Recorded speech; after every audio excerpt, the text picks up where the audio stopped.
Thank you. Good afternoon. So when the scientific committee asked me to do a challenging case in eyelids, I started to think what kind of challenging case in eyelid. And I thought that the best challenging case is when you have no eyelid at all. And that will be the talk. I just ask to the audience, if you don't mind, not to take any pictures because some of the cases that I will show here are babies and kids that are unfortunately passed away. Don't want to find their pictures in the media. So I have no conflict of interest. As I mentioned, what's the challenging in eyelid is when you have no eyelid at all. And this is what we call cryptophthalmos. Short review. Cryptophthalmos means hidden eye, was first prescribed by Zehander in 1872, and then Fraser make it as a full syndrome, cryptophthalmos, cutaneous syndactylia, laryngeal anomaly, and many other anomalies. It's a genetic disorder. It's very uncommon. As you see in this study in Europe, over 20 years in 16 European countries, 13 million newborn. There were only 26 cases recorded in this study, and only 10 cases were alive. So the number of cases are very less. And most of them will have either full cryptophthalmos or partial, or sometimes coloboma. You will see that between coloboma and cryptophthalmos, there is a gray line in between. So genetically, probably there are some proximity in between. So it's a genetic disorder, as we said, in Fraser syndrome, but you can have also cryptophthalmos without Fraser syndrome. It's autosomic recessive disorder with the mutation. There are many, many places where mutations are found.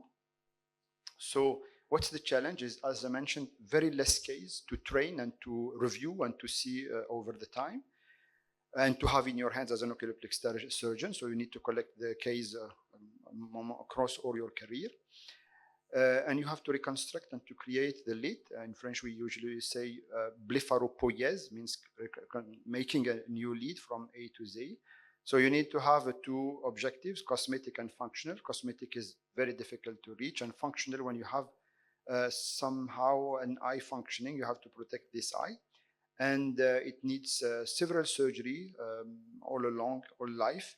And you have a family, you need to support the family because usually they are very difficult case to manage.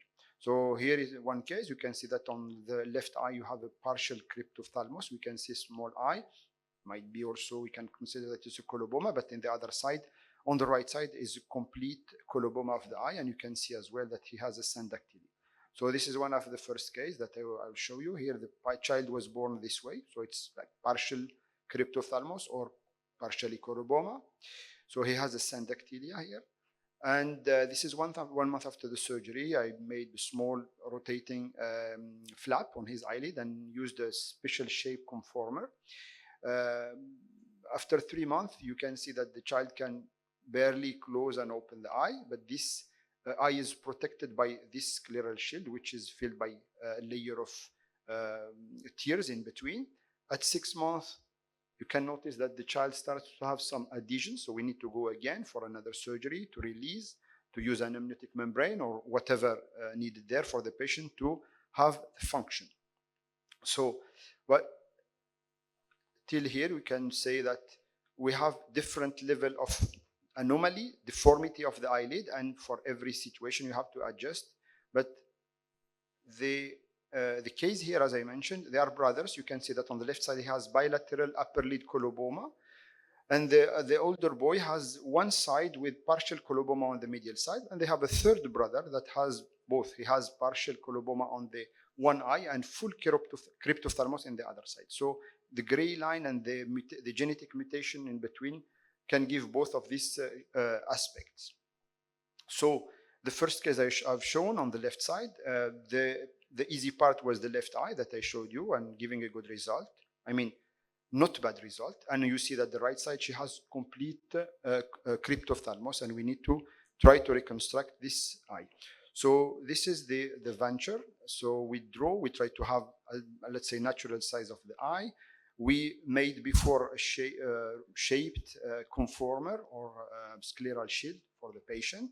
And we started the dissection, and you can see that we found like immature tissues. The cornea is not full. We are here dissecting the cornea, and you can see on the other side we have very thin cornea, but still there.